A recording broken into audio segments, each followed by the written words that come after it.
Donc merci en tout cas, un énorme merci à tous les deux, et en particulier à Sébastien qui vient quand même de loin, pour son intervention. Merci à toi, merci pour ton invitation, et merci à vous d'être là. J'ai rédigé un texte assez long, donc j'ai essayé de couper beaucoup de parties. Si jamais à un moment donné je suis trop long, n'hésitez pas à me le dire, je couperai encore plus. En guise d'introduction, trois séries de remarques.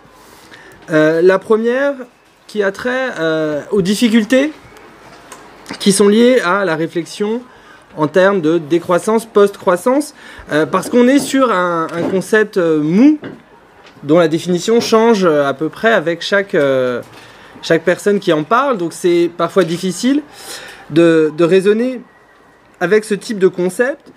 Et ce qui semblait intéressant dans l'approche suggérée dans le premier papier d'Antoine Bayeux et François Hauss, c'est de passer de la décroissance à la post-croissance et de donner peut-être un contenu plus concret à cette notion, mais peut-être aussi, et ce sera partie le sens de ma seconde partie, un contenu peut-être plus abstrait qui se rattacherait à d'autres écoles de pensée et qui permettrait finalement là aussi de donner quelque chose de plus opératoire à cette idée de post-croissance, dans le sens d'une réflexion qui sera finalement au cœur de mon thème, c'est de réfléchir à cette idée et de dépasser cette idée du fameux « there is no alternative », il n'y a rien d'autre possible. Et en réalité, et on en reparlera peut-être, c'est certainement là-dessus qu'il faut combattre, mais tout ça étant verrouillé, ce que j'ai appelé l'ordre social de la finance, et je vous expliquerai ce que j'entends par là.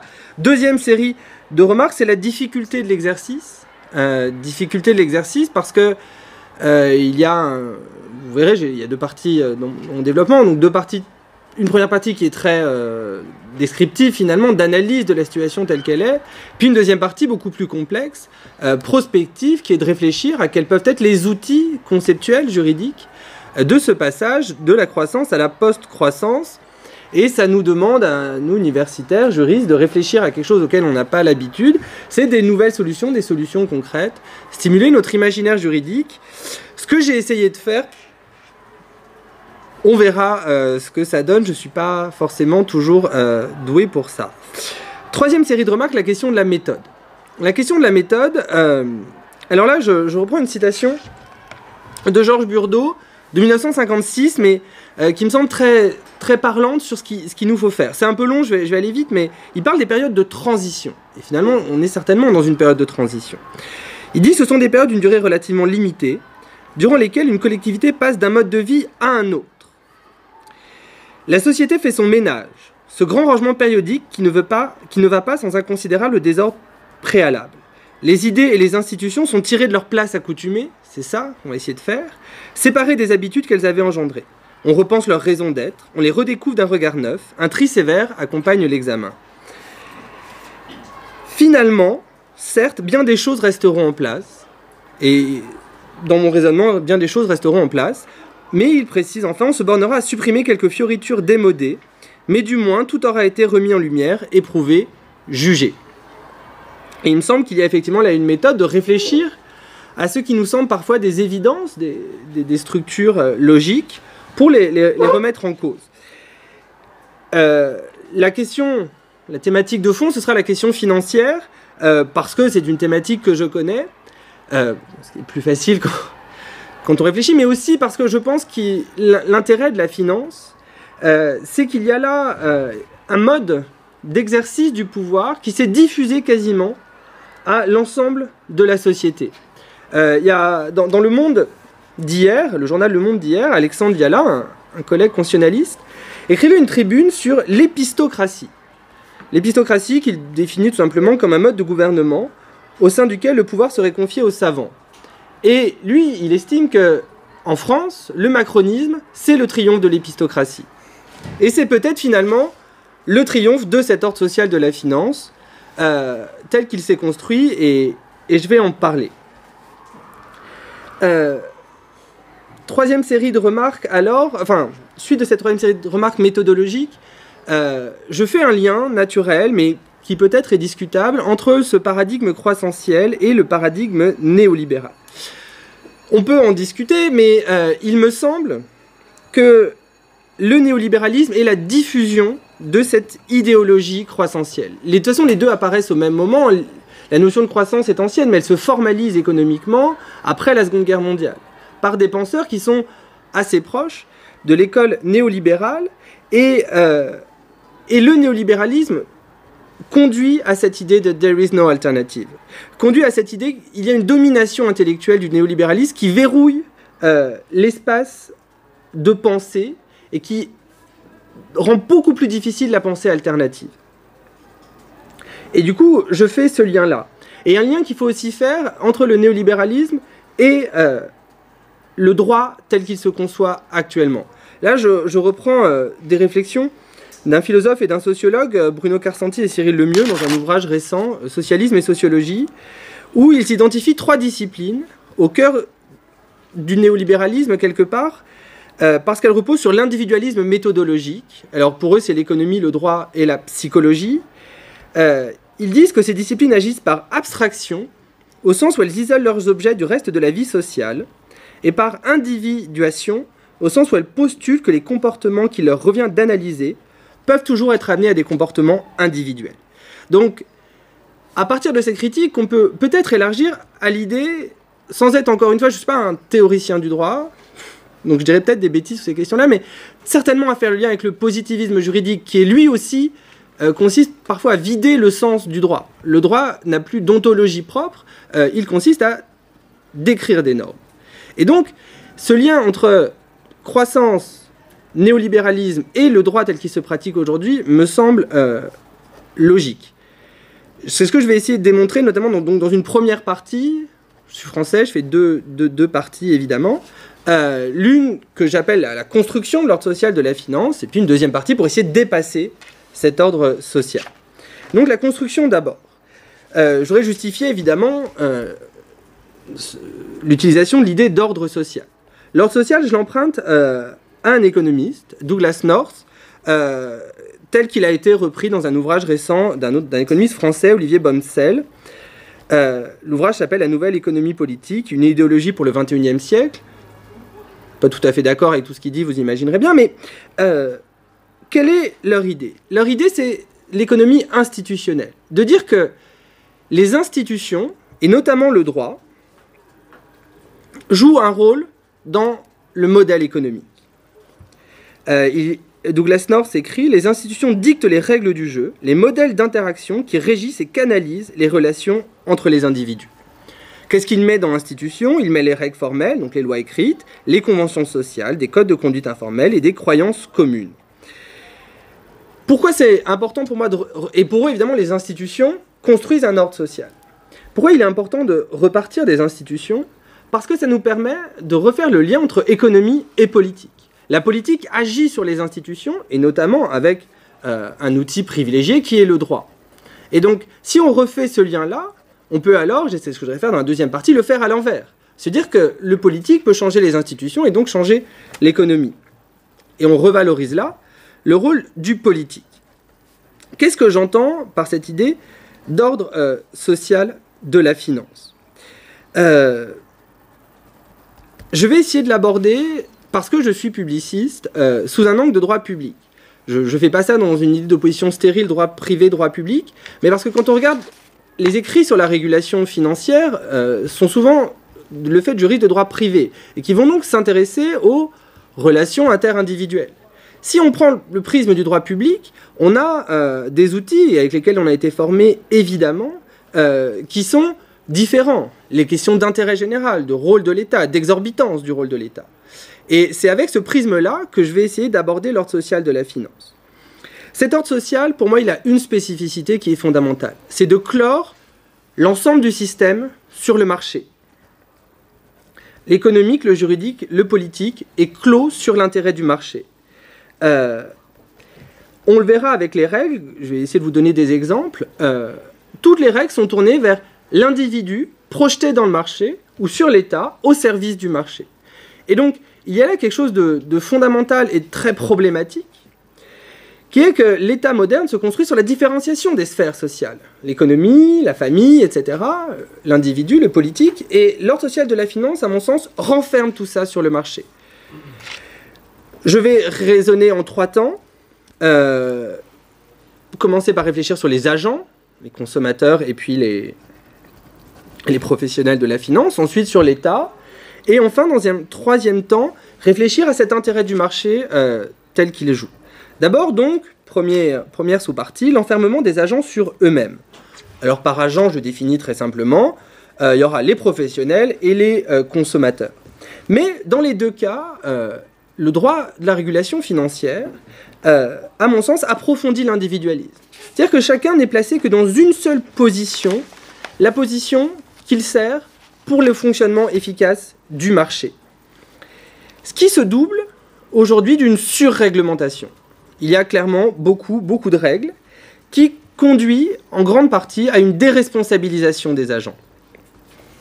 Je vais illustrer ça avec d'abord les consommateurs, ensuite les professionnels. Alors sur les consommateurs, je ne suis pas un grand spécialiste du droit de la consommation, mais quelques réflexions qui me sont venues à la lecture de quelques normes du droit de la consommation. Bon, le droit de la consommation se fonde très simplement sur le présupposé d'une asymétrie d'information entre le consommateur et le vendeur. Il faut rétablir cette asymétrie d'information en fournissant des informations aux consommateurs. Mais quel type d'information on fournit? Parce que finalement, c'est ça qui est, à mon sens, important. Alors, 2 exemples, très rapidement. Une directive assez ancienne, mais qui est en cours de refonte, la directive prospectus. C'est-à-dire que quand un établissement financier veut émettre des actions, des valeurs mobilières, elle diffuse un prospectus. Qu'est-ce qu'on trouve comme information dans ce prospectus? Là, je cite la directive. Des informations nécessaires pour permettre aux investisseurs d'évaluer en connaissance de cause le patrimoine, la situation financière, les résultats, les perspectives de l'émetteur et les garants éventuels. Ainsi, les informations portent uniquement sur le produit. Et donc, le choix éclairé du consommateur, il se porte juste sur un produit, et absolument pas sur quelque chose de plus large, de plus global. Si on part du principe de l'asymétrie d'information, c'est-à-dire que le consommateur, finalement, n'est pas spécialiste du droit des marchés financiers, il n'est pas averti. Mais comment lui-même pourrait déterminer quel est l'investissement socialement utile? Quel est l'investissement qui va dépasser son propre intérêt individuel? Si, par définition, il n'y connaît rien, c'est pour ça qu'on met en place des normes, il ne peut pas faire ce choix-là de manière éclairée. Le seul choix qui lui est fait, c'est choisir tel ou tel produit, mais en fonction de critères très précis sur celui qui émet le produit. Deuxième dérive du droit de la consommation, à mon sens, c'est que non seulement on postule l'asymétrie d'information, mais on finit par postuler presque la faiblesse intellectuelle du consommateur. Un dernier exemple en matière de droit des assurances. Quand le consommateur veut souscrire un produit d'assurance, le vendeur doit lui remettre un document d'information clé. Et la Commission a, dans un règlement d'exécution de 2017, donné un document type d'information clé. Alors, on va trouver plein de rubriques dans ce document, mais on va vraiment pousser, à mon sens, la chose le plus loin possible. C'est-à-dire qu'on va trouver une rubrique, qu'est-ce qui est assuré? Puis à côté de la rubrique, pour être sûr que le consommateur comprenne bien, on a un petit dessin avec un parapluie vert. Comme ça, on sait ce qui est couvert. Puis alors, on a une autre rubrique, qu'est-ce qui n'est pas assuré? Alors, on a un petit dessin avec un triangle rouge et un gros point d'exclamation. Oui, évidemment, mais à quel moment on laisse le consommateur libre de faire aussi une erreur? Parce que c'est aussi comme ça qu'on apprend. Il me semble qu'en poussant aussi loin le droit de la consommation, il y a un nivellement par le bas du niveau de compréhension des consommateurs. Il y a une sorte d'abêtissement. On leur mâche l'information et on mâche la possibilité et même le besoin, la nécessité pour le consommateur de s'instruire avant de faire un choix. Et du coup, il y a là quelque chose qui est très important, à mon sens, une illusion d'accroissement de l'autonomie individuelle. L'individu se croit libre de faire des choix éclairés, alors qu'en fait, par toutes les informations qu'on lui donne, on va, faire les choix à sa place, le mettre dans un prisme qui réduit les choix possibles. en réduisant le nombre d'informations qui lui sont données. Sur les professionnels maintenant. Sur les professionnels, deux séries de remarques. Deux séries de remarques. La première, elle a trait à cette nouveauté conceptuelle du droit de la régulation, qui est ce qu'on appelle aujourd'hui la compliance. Compliance qui vient de faire l'objet d'un ouvrage dirigé par Marianne Frison-Roche, qui est sorti il y a quelques jours. J'en ai lu quelques passages avant de venir. Alors la compliance, il y a deux définitions. Une définition, je dirais, très descriptive, qui est la conformité, sur laquelle je vais m'arrêter. Après, il y a une deuxième définition que donne Marianne Frison-Roche. Dans l'ouvrage, elle est presque quasiment la seule. Une définition beaucoup plus prospective, qui pourrait peut-être être intéressante, qui est l'idée de, par la conformité, faire des entreprises financières, même des entreprises, des multinationales elles-mêmes, l'agent de la poursuite d'un but supérieur. On pourra y revenir, mais je ne me suis pas arrêté là-dessus, faute de temps. Alors, c'est quoi la compliance? C'est imposer aux entreprises, notamment financières, qu'en interne, elles disposent de règles pour s'assurer que leurs comportements sont conformes à la réglementation. Un exemple avec le règlement général de l'autorité des marchés financiers en France, qui précise « Le prestataire de services d'investissement établit et maintient opérationnel des politiques, procédures et mesures adéquates visant à détecter tout le risque de non-conformité aux obligations professionnelles, etc., ainsi que les risques en découlant et à minimiser les risques. » Deux observations sur cette idée de compliance comme conformité. Déjà, quelles sont les obligations professionnelles? Il me semble que là, il y a un risque qui est de réduire le droit uniquement au droit spécial, c'est-à-dire au droit qui va s'appliquer aux professionnels. Alors que, à côté de ce droit très spécial, le droit de la supervision bancaire, assurantielle, services d'investissement, on va trouver le droit pénal, on va trouver plein d'autres règles. Mais avec la conformité, on réduit là encore aux obligations professionnelles, et j'y reviendrai, qui sont d'ailleurs produites par ces autorités de régulation, elles-mêmes totalement dépolitisées, c'est l'objet de ma seconde partie. Deuxième remarque rapidement, comment on justifie la compliance? Alors là, je reprends une citation dans l'ouvrage de Marianne Frison-Roche, de Benoît Juvigny, qui est le secrétaire général de l'AMF, qui écrit « La complexité croissante de la régulation financière ne permettait pas au régulateur de faire respecter à lui seul les règles si les acteurs de marché ne mettaient pas en œuvre eux-mêmes, de manière proactive, des règles et des procédures de compliance sous le contrôle du régulateur. » Je me fais un peu provocateur, mais en gros, le régulateur nous dit que ces règles sont tellement compliquées pour lui-même qu'il faut que l'acteur mette en place ces procédures de compliance. C'est ce qu'on nous dit. On nous dit les règles sont tellement compliquées qu'il faut qu'on ait le soutien des opérateurs eux-mêmes. Et puis au-delà de ça, encore une fois, je suis un peu provocateur, mais enfin, en gros, on nous dit la compliance, c'est respecter le droit. C'est une nouvelle manière de respecter le droit. Deuxième série de remarques sur les professionnels. Là, j'irai plus vite. Oui, j'irai plus vite. Tout simplement, toutes les innovations qu'on a mises en place après la crise, avec ce qu'on appelle les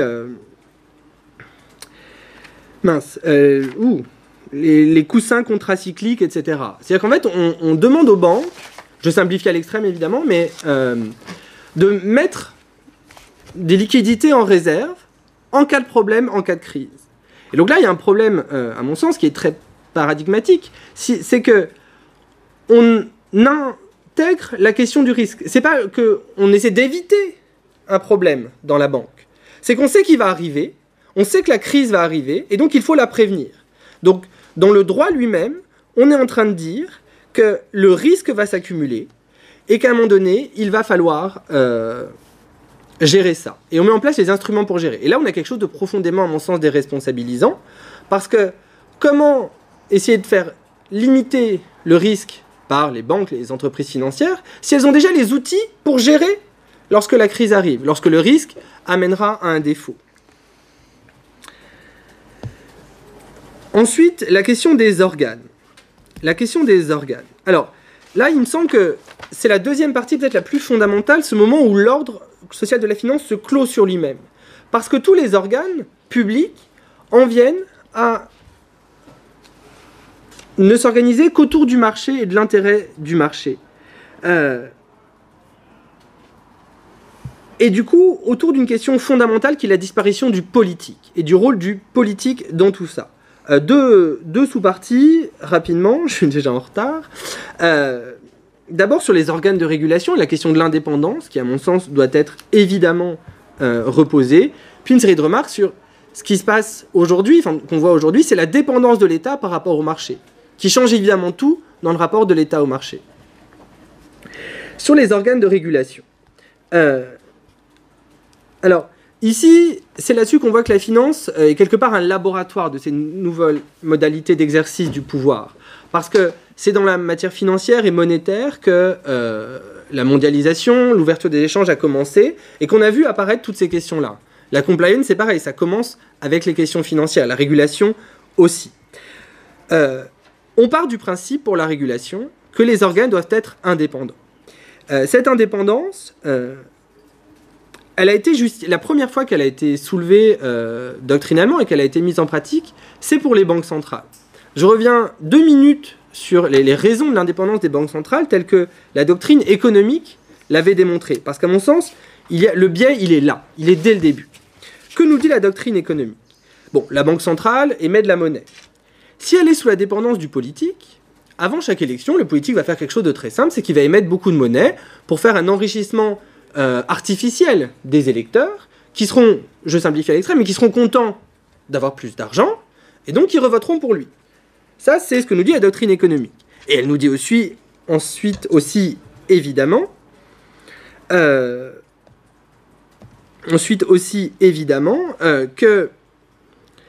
il y aura là un risque d'inflation et que ce sera sous-optimal pour le marché. Donc il faut retirer ce pouvoir-là du politique, parce que le politique va tricher pour être élu. Le problème ici, c'est qu'à la base, ce qu'on nous dit, c'est que le maillon faible, c'est l'élection. C'est l'élection et c'est le politique parce qu'il est élu.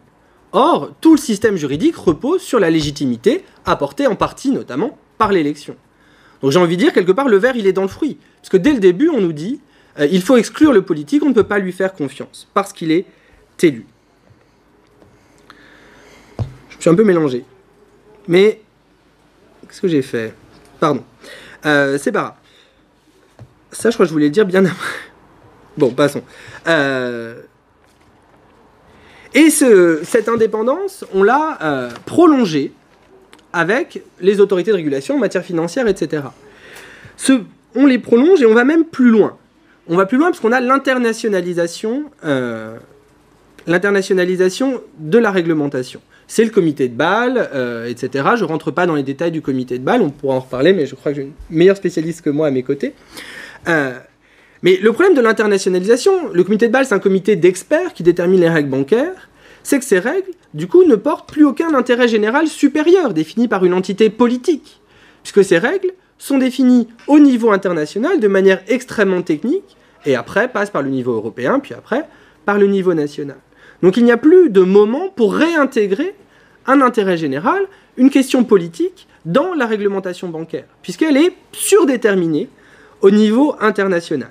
Et en plus, évidemment, elle est extrêmement sensible au lobbying. On l'a vu par exemple avec toute la promotion qui a été faite par le comité de Bâle, puis par la commission, de l'utilisation de modèles internes de calcul des fonds propres et des risques. C'est-à-dire qu'au lieu d'imposer un modèle pour calculer, on dépend du modèle des banques. Or, ce qu'on a bien vu dans la crise, c'est que ces modèles internes avaient conduit à une régression de l'aversion pour le risque. Dernier point, je vais vite, c'est avec, aujourd'hui, ce qu'on constate avec les autorités de régulation, c'est que ce mélange privé-public, il va plus loin, avec ce qu'on appelle le pantouflage. Le pantouflage, ou les revolving doors, c'est le fait que le personnel, il va tantôt dans l'autorité de régulation, puis après dans le privé, dans l'autorité de régulation, sans que personne trouve grand-chose à redire là-dessus.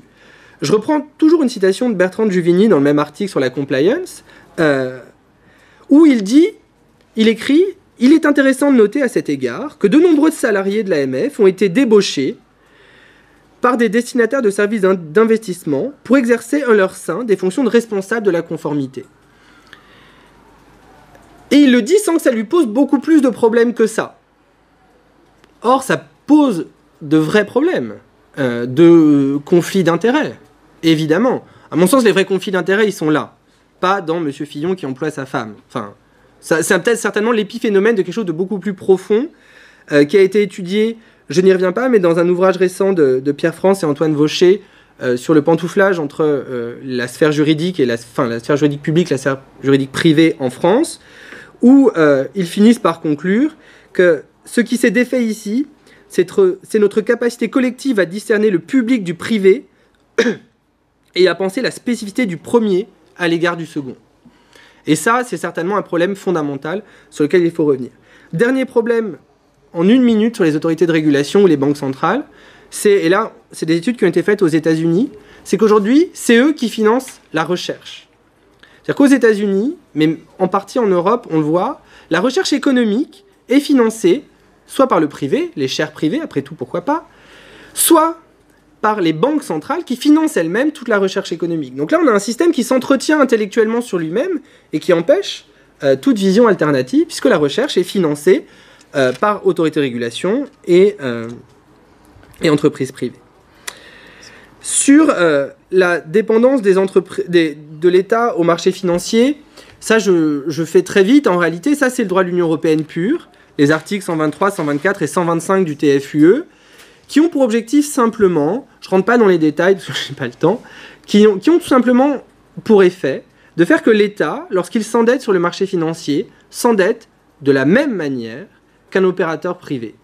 Et c'est-à-dire que là, il y a le symbole, à mon sens, de tout cet ordre social dans lequel l'État perd son exorbitance. Il n'a plus de statut privilégié. Et évidemment, non seulement il n'a plus de statut privilégié, du coup il est dépendant des marchés financiers. Et il est dépendant évidemment, pour s'endetter, des mesures qui vont rassurer les marchés financiers. Et donc là encore, le politique se clôt sur l'intérêt du marché, puisque pour se financer, l'État étant endetté, la plupart d'entre eux, eh bien il va avoir l'obligation d'avoir une politique qui correspond aux attentes du marché financier. Et on a l'impression que ça a toujours été comme ça. Or, une étude très récente et absolument passionnante d'un sociologue sur la dette en France, Benjamin Lemoine, montre très bien qu'après la Seconde Guerre mondiale, il y a eu un système très évolué où c'était l'inverse, où on obligeait les banques à déposer des liquidités au Trésor en France notamment, afin que l'État puisse quasiment automatiquement financer sa dette. Et cette dépendance, elle n'existait pas à l'époque. Je ne rentre pas dans le caractère technique de ça. Dernière sous-partie de cette première partie, je vais très vite, la question de l'enfermement politique, je dirais, sur les objectifs du marché. Si on prend, premier point, les objectifs qui sont assignés à la régulation, au droit produit. Évidemment, en matière comme la plupart de ce droit est issu de l'Union européenne, l'objectif premier, c'est la création du marché. Donc on a, au fondement du droit, la volonté de créer le grand marché. Donc ça, première remarque, je ne développe pas plus, mais c'est évident. Deuxième remarque, aujourd'hui se développe un nouvel objectif que l'on voit dans toutes les réglementations de l'Union européenne, c'est la stabilité financière. La stabilité financière, tous les règlements, directives, etc., qui ont été adoptés depuis la crise, évoquent la stabilité financière comme l'alpha et l'oméga du besoin. La seule chose dont on aurait besoin avec ces réglementations, c'est de garantir la stabilité financière. Et d'ailleurs, le seul objectif qui est assigné aux établissements visés par cette réglementation, c'est de garantir leur propre stabilité. On le voit notamment dans des textes qui vont créer ces fameux organes internes de compliance, puisqu'on en trouve de plus en plus. Quel est leur objectif ? Je prends une directive récente en matière bancaire, la gestion saine et prudente de l'établissement de crédit. C'est la seule chose qu'on exige. Ce n'est pas un objectif social supérieur, c'est juste la gestion saine et prudente des établissements de crédit. Mais je crois que ça va plus loin, et c'est à ce moment-là, et c'est le caractère très symbolique de ce qui s'est passé en 2007-2008, que le système se clôt vraiment sur lui-même. C'est le moment où le risque systémique, j'exagère un peu, mais il me semble que c'est quand même important, remplace le risque social dans l'objectif même que se donne l'État. Le risque systémique, c'est le risque que l'ensemble du système financier s'effondre. Et c'est au nom de ce risque qu'on a racheté les banques, qu'on les a sauvées de la faillite. C'est au nom du risque systémique. Et on a ici, je pense, achevé tout ce système de déresponsabilisation. Je reprends un propos de Pierre Rosanvallon lorsqu'il, lui, parlait de l'État-providence, mais je pense que ça marche encore plus pour la question du risque systémique. Il dit, lorsque des situations sont appréhendées en termes de risque, la question des fautes personnelles et des attitudes universelles devient secondaire. L'assurance devient véritablement sociale, elle joue un rôle de transformateur moral et social. C'est-à-dire que, en faisant du risque systémique le nouvel objectif à atteindre en permanence et la crainte permanente, non seulement on travestit cette idée d'assurance, parce que l'assurance sociale de l'État-providence, elle se fondait sur un risque subi, le risque de chômage, le risque de maladie. Personne ne choisit d'être au chômage ou de tomber malade. Mais enfin, le risque systémique, il est choisi. La banque, qu'on doit sauver de la faillite, le risque, elle le prend elle-même. Personne ne la force. Mais quand même, on va l'assurer qu'elle sera sauvée si le risque se réalise. Et on donne quelque part, je dirais, un blanc-seing au marché financier pour prendre des risques. C'est, je dirais, de manière beaucoup plus macro, ce qui se passe avec les coussins de fonds propres dont je parlais tout à l'heure. Est-ce que tu passes à ta deuxième partie ? Je passe à ma deuxième partie tout de suite. J'y allais. Alors, la deuxième partie. La deuxième partie, c'est comment on dépasse cet ordre social-là. Qu'est-ce qu'on peut faire ? Alors, mais encore une fois, là, c'est l'intérêt de l'économie institutionnelle. C'est qu'on peut passer par les institutions. En pensant, et ce sera ma première sous-partie, que la monnaie et la finance peuvent être qualifiées d'institutions publiques. Et à mon sens, ça c'est fondamental. Institutions publiques qu'il faudra réintégrer peut-être dans des réflexions plus larges sur des théories qu'on peut ajouter au paradigme post-croissentiel. Et puis je terminerai dans une troisième sous-partie par quelques idées d'outils qu'on pourrait mettre en place. D'abord, la monnaie et la finance comme des institutions publiques. Alors, on a tendance à réduire monnaie et finance à leur rôle économique. Souvent, on les appréhende sous l'angle économique.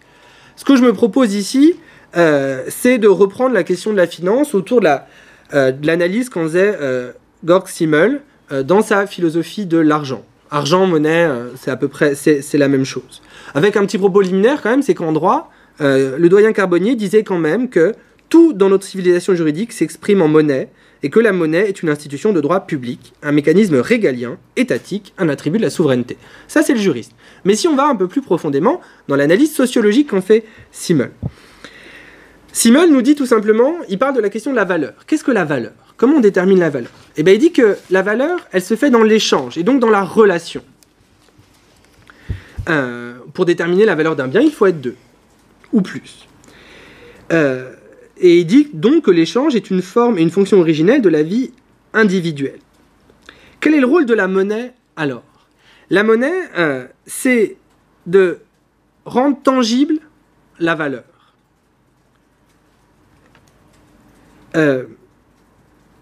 Il va plus loin, il dit même que c'est l'expression adéquate du rapport de l'homme au monde, ce monde que l'homme ne peut saisir qu'à travers un élément concret et singulier. La monnaie, elle est indispensable alors aux relations sociales. Ce qu'on trouve aussi chez certains économistes, je pense à Michel Aglietta, André Orléans, qui ont beaucoup réfléchi sur cette question-là de manière très intéressante. Donc premier point, la monnaie, sociologiquement, a un rôle fondamental. Je coupe beaucoup sur le Simmel, hein, je suis désolé, mais je vais à la conclusion directement parce que c'est elle qui m'importe. Deuxième point, la monnaie est liée à l'État. Parce que ce qui se passe au moment où Simmel écrit, au début du XXe siècle, c'est que la substance même de la monnaie, qui était exprimée en métaux précieux, disparaît, et il faut garder la confiance dans la monnaie. Et seul l'État peut garantir ça. D'ailleurs, Simmel le dit, et il faudrait réfléchir de manière, à mon sens, beaucoup plus globale à ça. Il dit que l'État moderne est lié à l'essor de l'économie monétaire. Et très certainement qu'effectivement, si on retrace l'histoire de la monnaie et des différents types de monnaie, on verra aussi une histoire de l'État. Or, il se passe quelque chose... j'y reviendrai dans un instant. Si la monnaie, et donc c'est Simmel lui-même, qui qualifie la monnaie d'institution publique. Si la monnaie est une institution publique, moi je vais plus loin, la finance est une institution publique. Parce qu'en réalité, aujourd'hui, entre un instrument financier et de la monnaie, il n'y a quasiment aucune différence. Voilà. Entre votre compte en banque, avec lequel vous payez avec une carte bleue, et un billet, il n'y a pas de différence. Votre compte en banque, vous allez avoir un autre compte, vous pouvez faire des virements, etc. Enfin bon. En gros, la monnaie et la finance sont devenues quasiment la même chose. C'est ce que Jean de Maillard, un très bon connaisseur de ces questions-là, appelle aujourd'hui la monnaie financière. La monnaie est devenue financière. Premier point. Donc, si la monnaie est une institution publique, que monnaie et finance sont liées, la finance est une institution publique. Deuxième point, la finance joue un rôle social fondamental. L'économie ne peut pas fonctionner sans la banque et sans la finance. C'est très simple. Certains d'entre vous ont un excès de liquidité, ont trop d'argent, et d'autres, que vous ne connaissez pas, ont besoin d'argent pour faire des projets, pour créer des projets. Il faut mettre en lien ces deux besoins pour que l'économie fonctionne. Et donc, ce rôle-là, c'est un rôle social fondamental qui me conduit à dire que la finance est aussi une institution publique. Donc, j'ai ce constat-là. Je passe à ma deuxième sous-partie pour ne pas être trop long. Pourquoi ce constat-là, il est fondamental ? Parce que, quand j'ai réfléchi à l'idée de post-croissance, je me suis posé une première question. Quel rôle joue la monnaie dans la post-croissance ? Est-ce que la post-croissance sera une économie monétaire ? Si on ne voit que la monnaie comme ce qui permet d'amasser de la richesse, évidemment, on a envie de l'exclure de la post-croissance. Mais si on repart du rôle social fondamental de la monnaie, on ne peut pas l'exclure de la post-croissance. La monnaie est fondamentale. Et donc, si la monnaie est fondamentale, évidemment, le marché aussi est fondamental. À mon sens, c'est à ça que je suis arrivé, on ne peut pas réfléchir à la post-croissance sans inclure la finance, la monnaie, les marchés et donc les marchés financiers. Mais à partir de là, il ne faut pas évidemment être, pessimiste. C'est-à-dire que dire, on est obligé d'avoir la monnaie et la finance et du coup, on ne peut pas passer à un autre système. Non, il me semble qu'il est possible de passer à un autre système, mais tout en partant de cette évidence-là. Cette évidence que monnaie et finance sont liées dans la post-croissance et doivent persister. La question, c'est comment on change la logique. Comment on change la logique dans une autre perspective. Dans ce que j'ai pu lire sur la décroissance et dans les papiers qui ont été écrits dans le cadre du séminaire sur la post-croissance, j'ai vu qu'on se focalisait beaucoup sur l'individu et sur le retour à l'éthique personnelle, ce qui est fondamental. Mais moi, quand je réfléchis à la monnaie, je réfléchis à l'échange. Et donc, je réfléchis aux relations interindividuelles. Et du coup, je me pose la question, quel type de relations individuelles on reconstruit ou comment ? Et là, dans mes réflexions, est venue l'idée du socialisme. Alors, l'idée du socialisme, c'est un ouvrage qui vient de sortir du philosophe allemand Axel Honneth, et qui est fondamental parce que je pense qu'en repartant de cette idée socialiste, on peut arriver à construire une réflexion autour des relations interindividuelles. Très rapidement, parce que ça, je pense que c'est très important pour penser la post-croissance, Axel Honneth nous dit que les socialistes ont commis 3 erreurs, 3 présupposés faux. Premier présupposé, je cite, la sphère économique comme terrain principal, voire unique de la lutte pour une forme de liberté recherchée. C'est-à-dire qu'effectivement, dans la doctrine socialiste du 19e notamment, seule la sphère économique est attaquée. Et on a l'impression aussi qu'avec l'idée de décroissance, on ne s'intéresse qu'à l'économie, qu'au PIB, finalement. Je caricature bien entendu, mais je vais vite. Second présupposé, pour Honneth chez les socialistes, l'articulation de la réflexion avec une force d'opposition déjà à l'œuvre sur le terrain. C'est-à-dire qu'en gros, il existait le prolétariat, et le prolétariat fera la révolution socialiste. Mais quand on lit certains écrits sur la post-croissance, sur la décroissance, on a l'impression qu'il existe ça déjà, qu'on a déjà cette idée sur ces mouvements sociaux qui préfigureraient la société de la décroissance et qui seraient finalement les agents du changement. Je pense que ça n'a pas marché pour le prolétariat, ça marchera encore moins pour la décroissance. Et enfin, le troisième présupposé, c'est la vision historique du socialisme, c'est l'attente du triomphe inéluctable de ce mouvement de résistance. Et finalement, dans la décroissance, on a ça aussi. Puisque la décroissance, elle part d'une évidence. Les ressources sont finies, on ne peut pas avoir une croissance infinie. Donc inévitablement, on va passer à un moment donné à la décroissance. Et je pense que là aussi, il y a une erreur à ne pas commettre. Ça, c'est le premier apport de l'ouvrage d'Axel Honneth. Et le deuxième apport qui est fondamental, c'est qu'il inclut dans sa réflexion l'idée de liberté sociale. L'idée de liberté sociale, elle est intéressante parce que finalement, le néolibéralisme, ce que je disais tout à l'heure un peu sur les consommateurs, a réduit la définition même de la liberté individuelle. Un intérêt personnel et un intérêt extrêmement limité qui est uniquement marchand. La liberté sociale, c'est quoi? Il l'a défini lui-même. Il dit « La liberté sociale consiste dès lors à participer aux activités d'une communauté dans lesquelles les individus se témoignent leur sympathie en s'apportant réciproquement une aide désintéressée dans la satisfaction de leurs besoins légitimes. » Donc c'est l'idée d'une liberté, mais dans laquelle le choix est aussi déterminé par le rapport à l'autre. Et en réfléchissant à ça, j'ai pensé aussi au socialisme, mais évidemment en France, et puis plus largement, à toute la doctrine républicaine du 19e siècle et au néo-républicanisme actuel, qui se fonde sur l'idée qu'il existe une communauté au-delà de l'individu, et qu'on doit être en lien avec cette communauté. Je vais très vite là-dessus, mais c'est l'idée de réintroduire l'idée de communauté en lien avec la liberté sociale. Alors, je termine par quelques pistes, quelques idées de réflexion. Alors, la première, c'est, je pense, le retour à l'idée de responsabilité.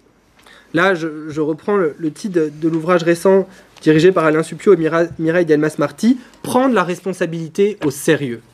Je crois que cette idée de responsabilité, elle est très importante parce que la responsabilité, elle impose à l'individu de se projeter au-delà de lui-même. Parce qu'on n'est pas responsable que pour soi, on est responsable vis-à-vis de la communauté. Et donc c'est un outil très précieux permettant à l'individu de s'inscrire dans une communauté, d'inscrire ses réflexions dans une pensée qui le dépasse. Alors, pour remettre au cœur cette idée de responsabilité, je pense qu'on peut aussi réfléchir, notamment en termes de régulation financière, à moins réguler, à avoir beaucoup moins de normes et avoir recours peut-être à la technique du standard. La technique du standard, elle est intéressante parce que le standard, il est vague, évidemment, par définition, mais il renvoie déjà à une idée de normalité. Je prends un exemple. Si on demandait que chaque outil financier soit pensé aussi en raison de son utilité sociale. Par exemple, qu'il n'est pas possible de mettre de commercialiser un outil financier qui n'a pas d'utilité sociale. L'utilité sociale est un standard. Et du coup, elle va obliger tous les individus à réfléchir à l'utilité sociale. Et donc, à inclure dans leur réflexion et dans leur raisonnement cette question-là. Ça, c'est une première piste de réflexion, mais je pense que cette notion de standard, elle peut être très importante et nous éviter bien des problèmes. Et ça peut créer des problèmes d'insécurité juridique, mais qui sont peut-être extrêmement salutaires.